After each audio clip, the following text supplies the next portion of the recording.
Well, hello, writers. Welcome to episode number 207 of How Do You Write? I'm Rachael Herron. I'm so thrilled that you're here today. Today, we are talking to Donna Baier Stein about her surprising tip for getting into the voice of a character. It was really, really fun to talk to her and the way she mixes art and writing. And I know that you are going to enjoy that portion of the podcast. And what's been going on around here? Well, I have been writing my Patreon essay, which is about to go out. And I know that I have told you all in the past that I'm writing this memoir called You're Already Ready. It was called Replenish. And it was the result of me burning out at the end of 2017. I decided to take 2018 to do a year-long challenge. Every month would be a different challenge. I would focus on one different thing and see if it could help replenish my empty well. Well, what ended up happening was completely unexpected, and it happened exactly at the inciting incident, right about 20% through that year. Because of what I was doing and because of the journaling I was doing, I discovered that I had slipped into alcoholism, which was my biggest fear of my life, one of my biggest fears. And it had happened. After many years of being a heavy drinker, I was no longer able to stop drinking. So I continued to write those monthly essays for my Patreon subscribers. And they were true and real and honest, and they told the way I felt. But I kept all mention of my recovery out of them. We're just going to have to ignore that cat who's yelling in the background. I apologize for that. That's what he does. And so I kept all the mention of alcoholism and addiction out of those essays. I am now, as I'm revising the memoir, I'm putting them back in because I want it to be a true representation of the year that I spent. So I am pulling in a bunch of stuff from the journals, and I am doing one essay, and then I do a little bit of a journal about what was happening at that time in terms of recovery. And today I am working on that inciting incident moment of that discovery and what happened after that and how I felt, which was not good. It was not good. Let's put it that way.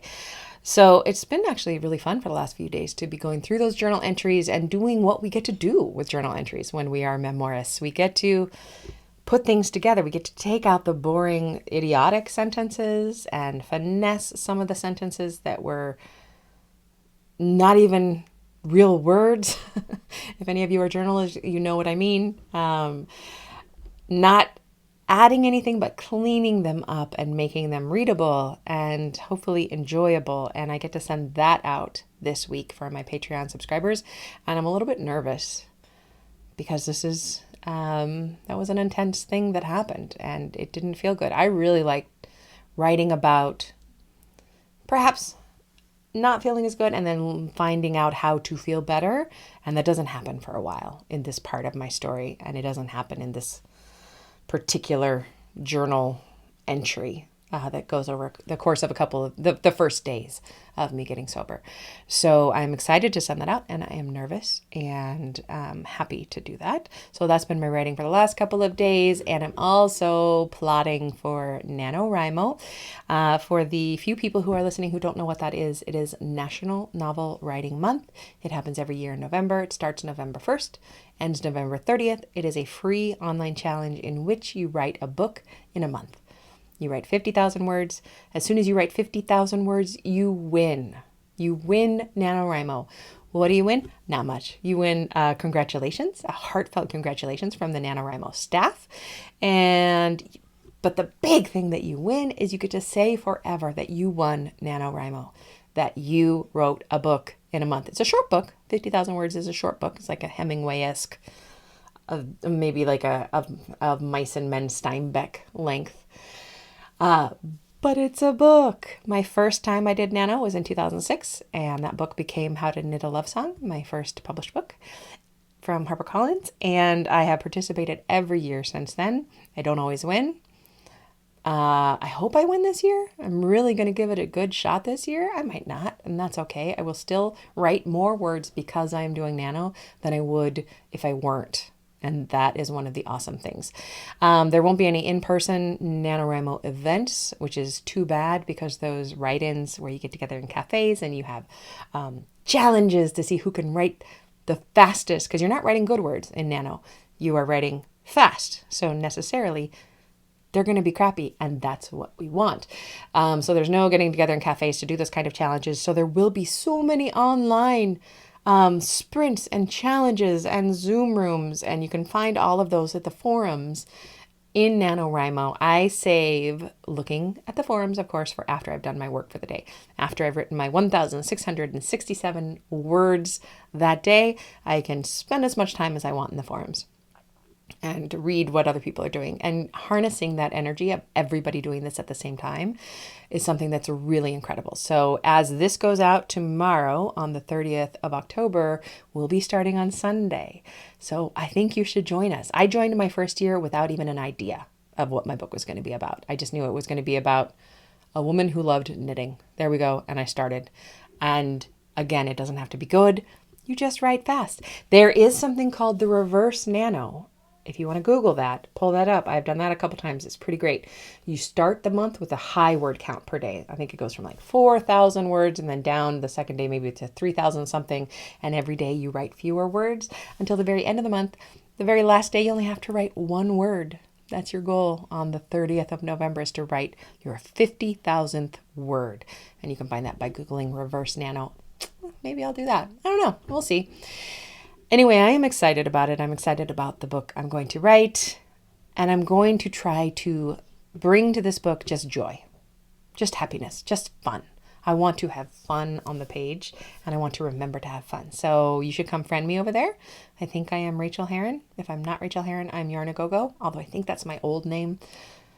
Their website is kind of wonky right now. I'm not totally happy with the website, but it's fine. It is what it is. It does what it does. It is a nonprofit that raises money to bring this into school.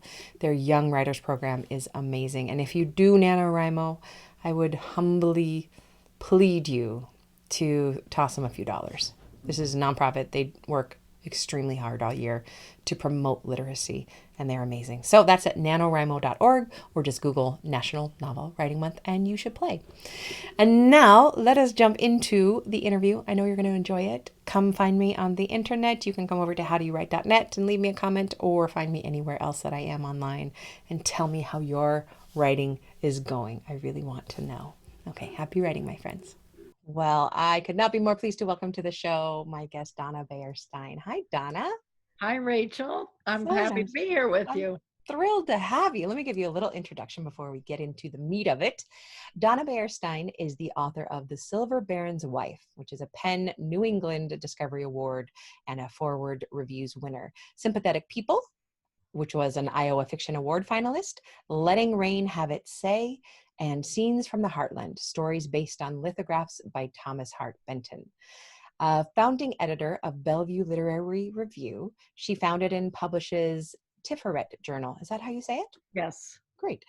She has received a Bread Loaf Scholarship, Johns Hopkins University Fellowship, and other awards. Her writing appears in Next Avenue, Virginia Quarterly Review, Saturday Evening Post, Writer's Digest, LitHub, Washingtonian, and other journals, as well as in I've Always Meant to Tell You from Pocketbooks, and To Fathers, What I've Never Said, featured in O Magazine. Welcome. Thank you, Rachel. Thank you. Oh, I was looking at your website, and so the newest book is the Scenes Um, from Heartland, right? yes, yes. So before, actually, I want to get to that at the end because it looks so fascinating. I was telling you before we got on air that it's at the top of my to be read pile right now. But let's first of all, that's a lot of writing that you have under your belt. And a lot of different directions too. So I tend to do I that. I like that in a person. I write in 5 genres. And Yes, I notice. And it's so impressive, all the books you've written and sold as well. So it's terrific.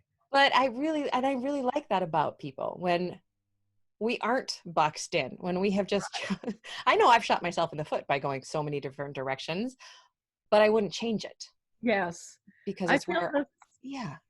Yeah, I feel the same because each of the three fiction books they're very different, and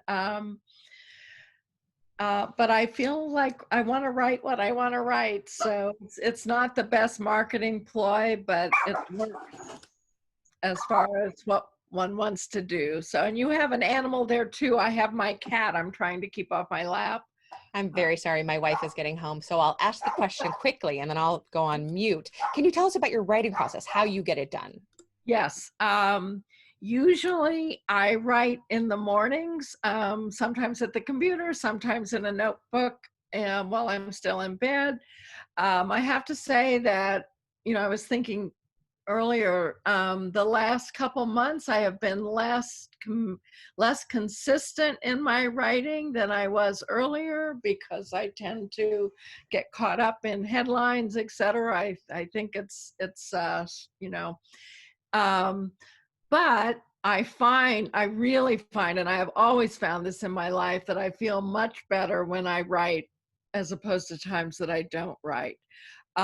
So having multiple projects is a good solution for that. So if I don't feel like working on the current novel, I can write a poem or an essay, etc. Again, possibly not the most fine-tuned direct approach, but it's what works for me. So Now, let me ask about the writing by hand. How does that work? Is that like a first draft? yes, and usually and it's actually interesting because it's really just this summer that I went back to writing by hand. My first computer, I remember, was a televideo, and I remember being so thrilled um, to be able to edit so easily and cut and paste paragraphs, etc., and not have to redo the whole. I'm older, so I didn't have to redo the whole page if I wanted to change something on a page, as we used to have to do when we were using typewriters. So I love using the computer. My brain runs really fast, so I find that typing on the keyboard generally works best for me.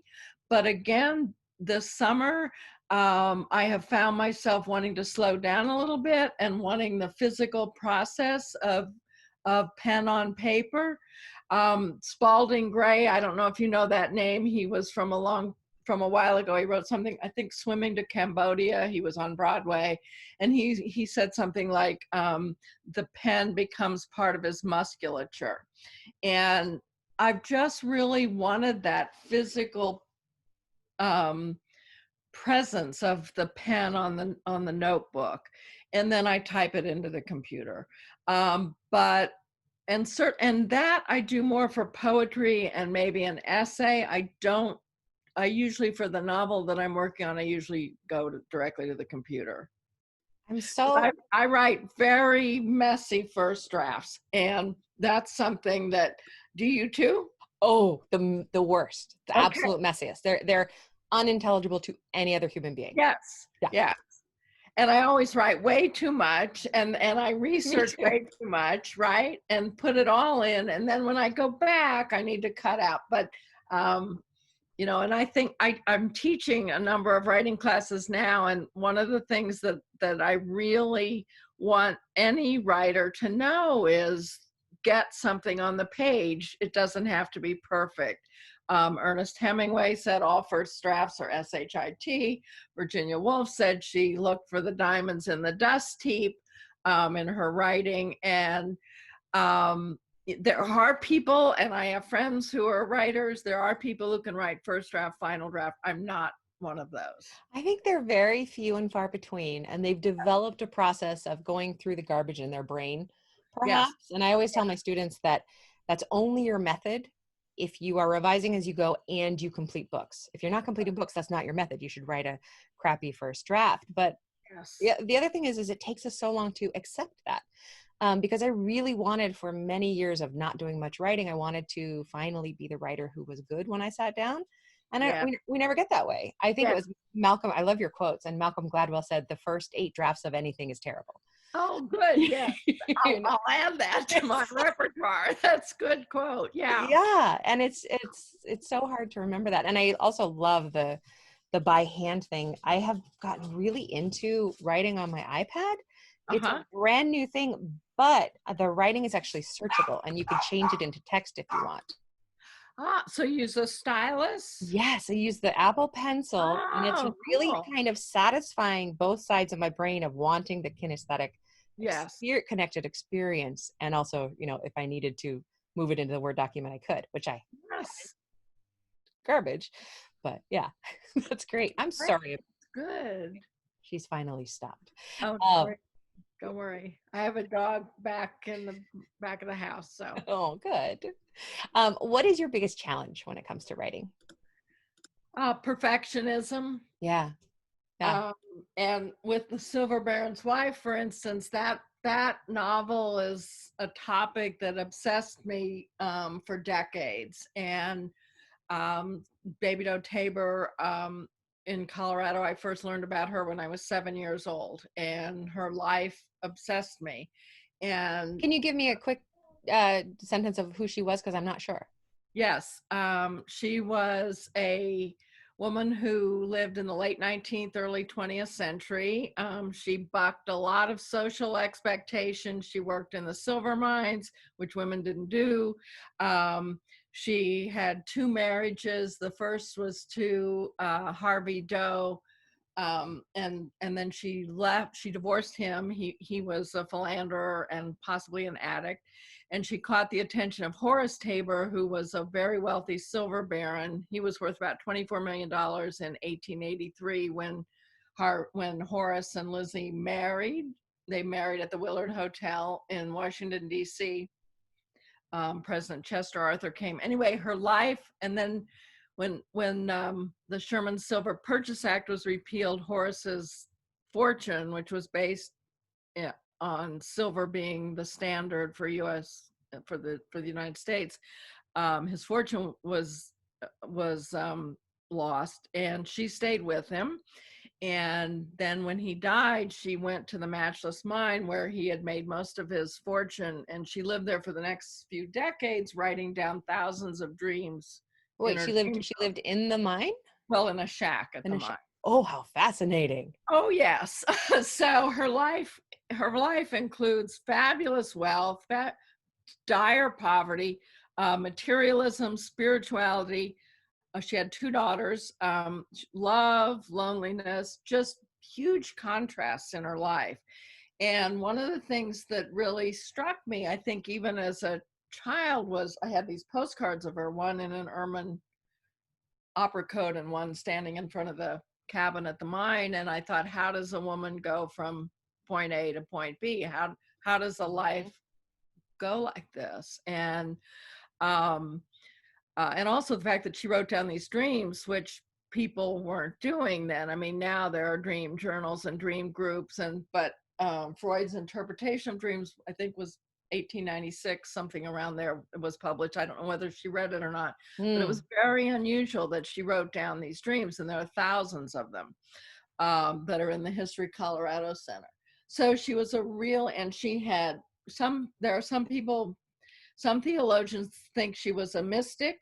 There's a woman, Judy Nolte Temple, who wrote a nonfiction book about Baby Doe Tabor and her dreams.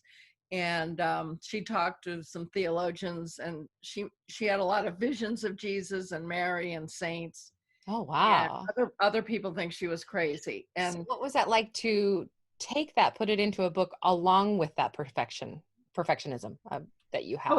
It took a long time talking about the first chapter of that book, of this novel. I rewrote and rewrote and rewrote. Really, the first couple pages, I had to get it perfect, and that was a mistake because I needed to write to the end and then come back. So that was a lesson I learned. Yeah, because we don't know what our book wants to have in the first Exactly. part until it's done. Exactly. Sometimes not even then. Sometimes That's it takes right. longer. That's right. Yeah. Oh, wonderful. What is your biggest joy when it comes to writing? Finding synchronicities in research, like when I'll stumble upon something. I love that. And like in the Thomas Hart Benton book, I own one lithograph by Benton. I'm from Kansas City originally, and my father was given one of Benton's Oh, how early cool. lithographs. Yeah. So one day I sat down, I had written, my first book was a collection of short stories, and I thought I want to do something that's, kind of out of the realm of my daily life and not contemporary. And I started creating a story based on what I saw in the lithograph. And that was published in that story was in Virginia Quarterly Review. And then I decided, oh, let's do some more of these. And I happened to own a book of lithographs by Benton. And one of them, here's an example of synchronicity in research. One of the lithographs shows two women standing by a flooded river, and Benton had titled it The Flood, and it's 1937.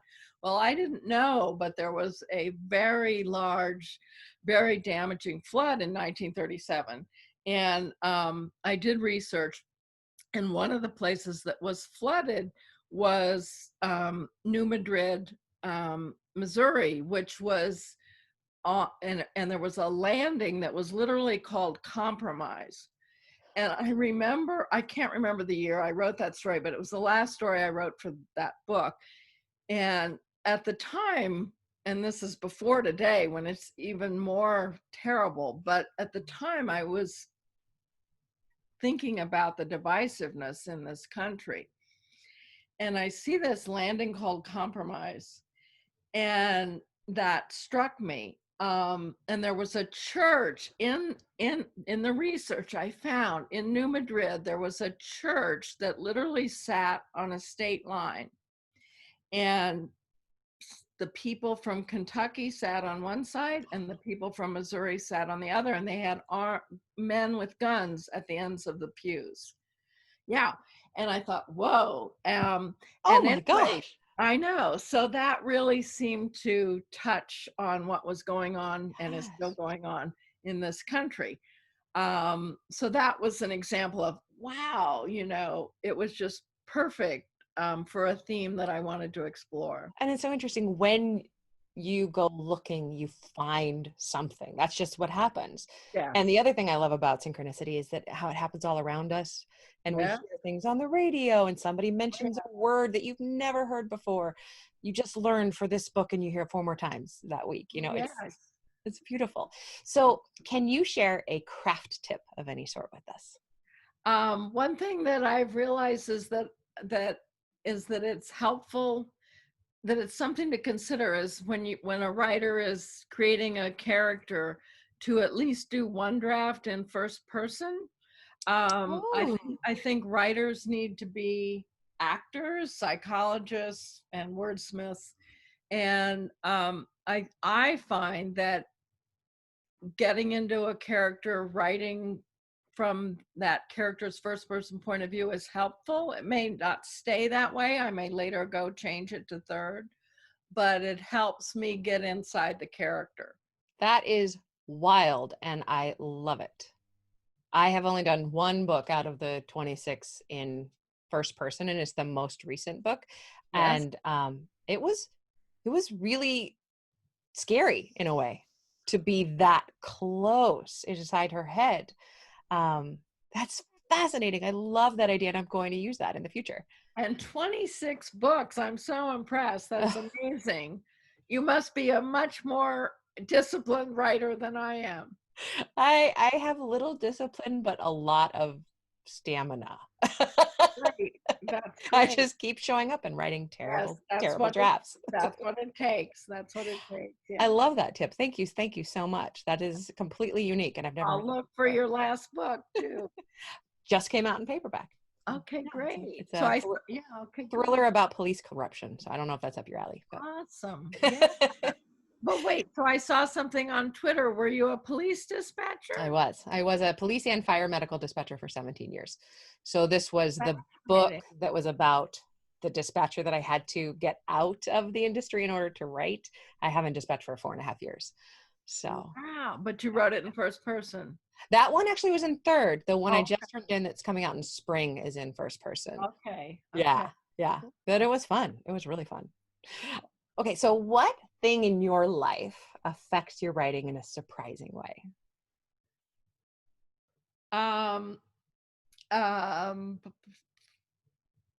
Probably, well, there are two ways I can answer this. One is that I sometimes let my emotions get the best of me, and that affects the consistency of the writing. I think that might be a common thing for writers. Yeah, How, and again, how does that's it affect something it? that's what How, in that um that I have to push myself more to get to the computer or the notebook, yeah. and I have to keep myself away from Twitter news and headlines. And again, especially with the pandemic and everything else going on right now, that's kind of really up. And that's the negative side. The positive lesson from that is um acknowledge what you're feeling and go sit there and write anyway. I'm And 48 years old and I'm just learning how to feel feelings. I am not good at it. oh, I'm too good at it. It's not it's not a plus, So I mean there's a balance obviously, Yeah. but I think the thing that's important is that even if you don't feel like writing, get out the pen and notebook and start free writing and say, I don't feel like writing right now, and just Yes. let it come out. And again, the classes that I teach, I give them prompts and they have free writing sessions, and it's like silencing that inner critic Yes. and silencing that voice that says, I don't want to do this right now, and just doing it. And lo and behold, every time I do that, I feel better. And Every single time. right? It Yeah. never misses. Yeah. Sometimes you don't get anything good out of it, but other times you get gold that you had Exactly. no idea you could pull from That's nowhere. right. That's right. Yeah. And no That's, matter what, you feel better. My wife always tells, she can tell when I haven't had a writing day because I'm yes. Yes. grumpy. Yes. Me So too. I'm not good Right. at feeling emotions, but perhaps I'm good at showing them. Yeah. Maybe Okay. too good. Okay, so what is the best book you read recently and why did you love it? Oh, no question about it. The Overstory by Richard Powers. I Have you love Richard read it? Powers, but I haven't read that one. Well, this is the first of his that I've read, and it's, oh my God, it blew me away. I think it's one of the best books I've ever read. I also Oh, really love Lincoln in the Bardo a few years ago. Those two books yes. are two of the best books I've ever read. And the Overstory is just a work of genius. And What I'd did you give love about it? the way he shows the interconnectedness, not only of trees, Oh, I'm but sold. it's all about the environment and trees, how trees take care of each other, and the importance. It's also about video game creation. It's I can't even say what it's about because it's so huge, and there are multiple characters, multiple stories. When I first started reading it, I didn't realize it was a novel, and I read the first chapter, and I thought it was going to be a collection of short stories, and each chapter is focused on different characters, but he with a genius touch, he ties every thread together. Oh, It touches, it's a consciousness raising book, in my opinion, about how we're all connected, about the planet and what we need to do to save it. And it's just a mind-bogglingly wonderful book. I love reading books that make me question my choice of careers. I really, really love it where I am stumped by how someone can be that intelligent and do all of this. Like that is Oh, one of my happy places. So that's oh, going to be right underneath your book on my okay. TBR pile. You believe Speaking of your most recent book, can you tell us a little bit more about these stories and the lithographs and how this came to be? Yeah. Again, I own one of the lithographs, and just And had it's fun. nine, is it 9 stories? Yes, I Yeah. think it's either 8 or 9. Hold on. That's terrible. I should know that. Right.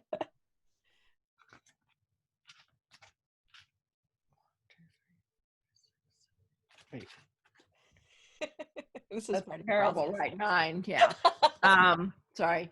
And um, uh, it was just it was interesting because my first book of short stories, Sympathetic, people, while it's not autobiographical, there are elements of it in it that are autobiographical or things from friends' lives, etc. And I really was thinking I want to write something that's not related to my life. Well, lo and behold, so I go into this Benton lithograph, which actually, I don't know, Oh, yeah. can you see it Oh, there on the wall? yes. Gorgeous. That is Yeah. So, beautiful. and it's two boys on a horse, and there's a gray farmhouse in the background. And I started just basically describing what I saw, and then I started doing some research from Missouri in that era, and farming, etc. And I knew that I didn't want the main character to be an adolescent boy, so I started thinking, well, there are logs cut. That means there's an adult around. There's a farmhouse in the back. The parents are probably there. And I went into the voice of the wife, mother, and it's really her story. So what surprised me was that, I mean, anything we write, our own psyche makes its stamp on it. So it surprised me that that came out in that story. But again, I love doing the research, and I love making up a story based on a picture. I think that is such a beautiful, beautiful idea. Plus, I didn't know who he was before Oh, okay. I saw He this. was a regionalist painter from Kansas City and Martha's Vineyard. He was actually the mentor, teacher to Jackson Pollock. Oh, wow. In the Metropolitan Museum of Art in New York, there's a room full of, I mean, his paintings are in museums all over the world, but at the Metropolitan Museum of Art, there's a room that his murals are on all four walls, and it's called America Today. And it shows there are bankers and farmers and steel workers and dance hall girls and Oh, all these, the incredible variety of people that make up America. I love that. I would love to be able to go to New York and look at that. I Yeah, can't wait well, for us. you can Google it and see. It's Yeah. really so he was a very famous painter, and Plus, you have this connection to him through your yes, father and through Kansas this City, lithograph. right? Yeah. Yes. Oh, that's beautiful. Okay, and where can we find you online? My website is my name, DonnaBaierStein.com. And I also publish an interfaith literary journal called Tiferet Journal. That's Tiferet journal.com. And What does interfaith mean in this specific case? Is it well, my father was Jewish and my mother was Christian, so I grew up thinking we all need to get along. And so I publish authors from different faiths. it sounds like that might be one of your core stories Mm-hmm. in your life is that coming together and that Yes, I think that's like probably like true. like that church and Yes, that's the vision of right. it being so Exactly. separated, putting it back together. Exactly. Exactly. Beautiful. And Oh, our it our is country needs to do that too. it absolutely does. I'm fingers crossed for the election. Uh, yeah.